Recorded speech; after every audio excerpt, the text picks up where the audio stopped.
आइए ध्यान दीजिएगा, कल हम जो बताए थे उसके अब आगे आपको ले चल रहे हैं। हम लोग पढ़ रहे हैं इलेक्ट्रोस्टैटिक्स, विद्युत स्थैतिकी चैप्टर। और इस इलेक्ट्रोस्टैटिक्स चैप्टर में इलेक्ट्रिक इंटेंसिटी और electric potential due to a system of multiple charges, आवेशों के निकाय के कारण किसी बिंदु पर विद्युतीय विभव और विद्युतीय तीव्रता का फॉर्मूला हम निकाल चुके थे। और इस पर कल दो आपको न्यूमेरिकल्स बताए हैं प्रॉब्लम। एक में आपका आवेश के बूंदों, जल के बूंदों को मिलाकर बड़ा बूंद बनाया हुआ था तो उसका विभव निकालना था, और एक वर्ग के शीर्ष कॉर्नर पर जो आवेश उपस्थित थे उस आवेशों के कारण हमको विद्युतीय विभव का मान शून्य था सेंटर पर, तो चौथे कॉर्नर पर कितना आवेश होगा इसका मान निकालना था। अब हम लोग का जो अगला टॉपिक है, ये टॉपिक है आपका इलेक्ट्रिक फील्ड लाइंस, इसको बोलते हैं विद्युत क्षेत्र रेखाएं।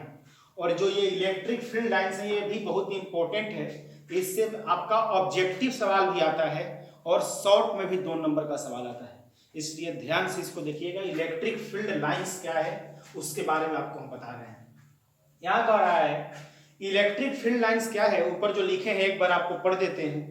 विद्युत क्षेत्र रेखाएं एक समान विद्युतीय क्षेत्र में एक सतत वक्र है जिसके किसी भी बिंदु पर खींची गई स्पर्श रेखा उस बिंदु पर विद्युतीय क्षेत्र की दिशा को सूचित करता है।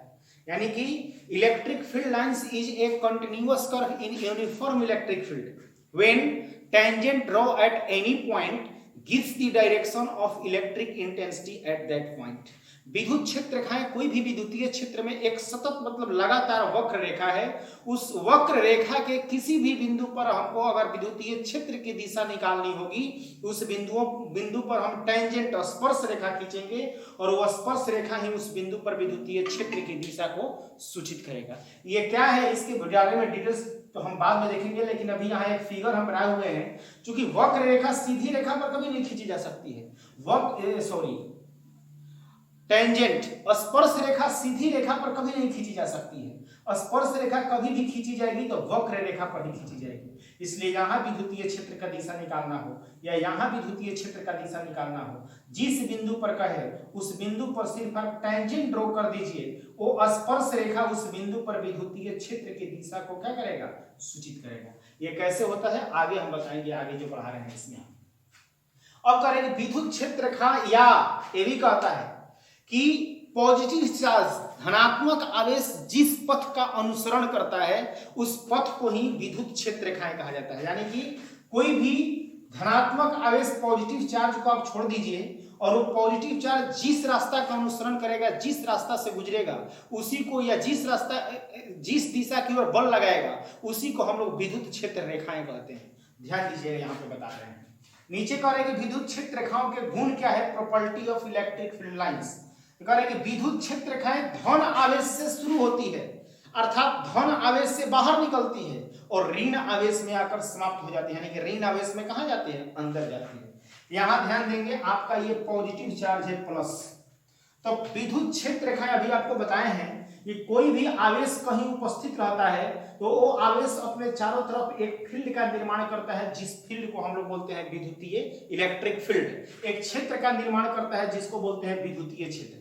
क्यों? और इसका एक दायरा होता है कि विद्युतीय क्षेत्र कहां तक है, तो यहाँ तो वहीं तक होता है जहां तक ये विद्युत क्षेत्र रेखाएं अपनी दूरी क्या करती है, तय करती है, उसी क्षेत्र को हम लोग बोलते हैं विद्युतीय क्षेत्र। यहाँ धनात्मक आवेश है, यहां से जो विद्युत क्षेत्र रेखाएं निकलेगी वो विद्युत क्षेत्र रेखाओं का जो दिशा होगा वो उनकी डायरेक्शन जो है वो कहां होगी, बाहर की। विद्युत क्षेत्र रेखाएं धन आवेश से शुरू होती है, अर्थात प्लस चार्ज के कारण विद्युत क्षेत्र रेखाएं कहां निकलेंगी, बाहर, और ऋण आवेश में समाप्त हो जाती है। ये याद रखिएगा, ये दोनों अलग अलग है, एक पास नहीं है, केवल प्लस अलग है और ये माइनस अलग है, नहीं तो समान और विपरीत आवेशों के बीच प्रतिकर्षण और आकर्षण का बल लगने लगता है। इसलिए याद रखेंगे आइसोलेट है, दोनों विलगित है, अलग अलग है, ये प्लस है और ये माइनस है। तो धन आवेश से कहीं पर भी पॉजिटिव चार्ज कहीं भी रहेगा तो याद रखेंगे कि पॉजिटिव चार्ज से हमेशा इलेक्ट्रिक फील्ड लाइंस कहां निकलेगा, बाहर निकलेगा उससे हमेशा। और निगेटिव चार्ज कहीं रहेगा तो इस पर हमेशा विद्युत क्षेत्र रेखाएं कहां जाएंगी, अंदर। विद्युत क्षेत्र रेखाओं की दिशा अंदर होगा, यानी कि ऋणात्मक आवेश की ओर होगा। इसलिए कह रहा है कि विद्युत क्षेत्र रेखाएं जो हैं वो धन आवेश से बाहर निकलती हैं और ऋण आवेश में जाकर क्या हो जाती हैं, समाप्त हो जाती हैं। इसलिए प्लस चार्ज के लिए विद्युत क्षेत्र रेखाओं की दिशा बाहर की ओर होता है और माइनस चार्ज के लिए विद्युत क्षेत्र रेखाओं की दिशा उसके अंदर की ओर होता है। इसलिए प्लस से विद्युत क्षेत्र रेखाएं बाहर निकलती हैं और माइनस में विद्युत क्षेत्र रेखाएं कहां जाती हैं, अंदर जाती है। अब यहां ध्यान दीजिएगा, ये जो फिगर होगा कि प्लस से विद्युत क्षेत्र रेखाएं बाहर निकली और माइनस में विद्युत क्षेत्र रेखाएं अंदर गई, यानी कि प्लस से निकलती है और ऋणात्मक में जाकर ऋण आवेश में जाकर समाप्त हो जाती है।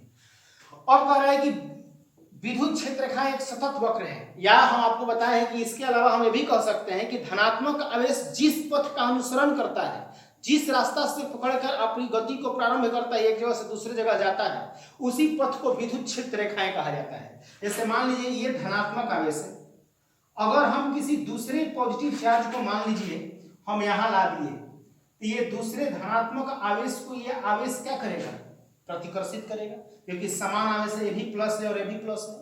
जब इसको प्रतिकर्षित करेगा क्या करेगा, एक दूसरे से दूर जाएंगे, तो ये आवेश जो प्लस है और यहाँ भी प्लस है, ये प्लस प्लस के बीच जब प्रतिकर्षण होगा, ये पॉजिटिव चार्ज को अपने से कहां भेजेगा, दूर दूर माने कहां भेजेगा, बाहर की। यहाँ भी प्लस चार्ज लाएंगे, इसको भी ये प्लस इस प्लस के बीच प्रतिकर्षण का बल लगेगा, तो अपने से कहां भेजेगा, दूर भेजेगा। इसका मतलब है कि ये समान आवेशों के बीच प्रतिकर्षण हो रहा है, तो ये आवेश किधर जा रहा है, इधर जा रहा है। तो इसकी धनात्मक आवेश जिस रास्ता को पकड़ के जाएगा, जिधर अपना अनुसरण करता है गति को, वही आपका विद्युत क्षेत्र रेखाएं का क्या होती है, दिशा होती है। यानी कि प्लस के लिए विद्युत क्षेत्र रेखाएं हमेशा कहां होगी, बाहर की ओर। अब इसमें आ जाइए, ये ऋणात्मक आवेश है, इसमें माइनस है। अब यहां यदि हम प्लस चार्ज क्यू को ला दिए, ध्यान देंगे, यहां यदि प्लस चार्ज को लाएंगे तब विपरीत आवेशों के बीच क्या होता है, आकर्षण। ये माइनस है और ये प्लस है, तो प्लस को ये अपनी तरफ माइनस क्या करेगा, खींचेगा, आकर्षित करेगा।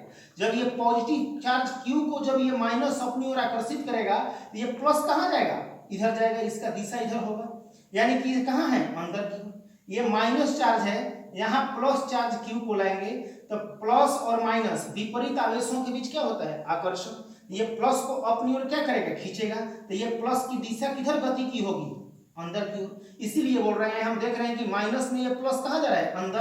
अब प्लस के कारण ये पॉजिटिव चार्ज कहां जा रहा है, बाहर, दूर जा रहा है, प्रतिकर्षण हो रहा है। यहाँ ये पॉजिटिव चार्ज का क्या हो रहा है, आकर्षण, अंदर की ओर आ रहा है। इसलिए बोल रहे हैं कि एक धनात्मक आवेश जिस पथ का अनुसरण करता है, जिस रास्ता को अनुसरण करता है, वही रास्ता विद्युत क्षेत्र रेखाएं कहलाती हैं। यहाँ प्लस प्लस के बीच प्रतिकर्षण के कारण ये पॉजिटिव चार्ज इससे दूर जा रहा है, इसलिए प्लस के कारण विद्युत क्षेत्र रेखाएं कहाँ होंगी, बाहर की ओर। और यहाँ निगेटिव चार्ज के कारण ये प्लस जो धनात्मक आवेश है वो आकर्षित हो रहा है, तो इसके अंदर आ रहा है, इसकी नजदीक आ रहा है। इसलिए ऋणात्मक आवेश के लिए विद्युत क्षेत्र रेखाओं की दिशा कहां होगी, अंदर की ओर होगी। इसलिए यह दूसरा चीज यहां आपको दिखा दिए कि धनात्मक आवेश प्लस क्यू चार्ज जिस पथ का अनुसरण करता है, जिस रास्ता से होकर गुजरेगा, वही विद्युत क्षेत्र रेखाएं कहलाएगा। यहाँ प्लस चार्ज इधर जा रहा है तो विद्युत क्षेत्र रेखाओं, प्लस धनात्मक आवेश के लिए बाहर की ओर, यहाँ पे प्लस चार्ज अंदर आ रहा है, इसलिए ऋणात्मक के लिए विद्युत क्षेत्र रेखाएं कहाँ होंगी, अंदर की ओर। इसके बाद याद रखिएगा कि विद्युत क्षेत्र रेखाएं धनात्मक आवेश के लिए हमेशा उससे बाहर होती है और विद्युत क्षेत्र रेखाओं की दिशा ऋणात्मक आवेश के लिए हमेशा उसमें कहाँ होती है, अंदर होती है, उसकी ओर होती है।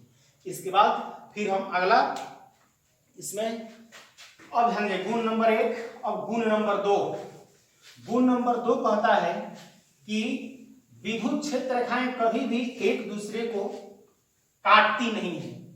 इसको हम लिखते हैं, इसके बाद फिर आपको बताएंगे, क्योंकि उसे ज्यादा समय टाइम टेक लगेगा।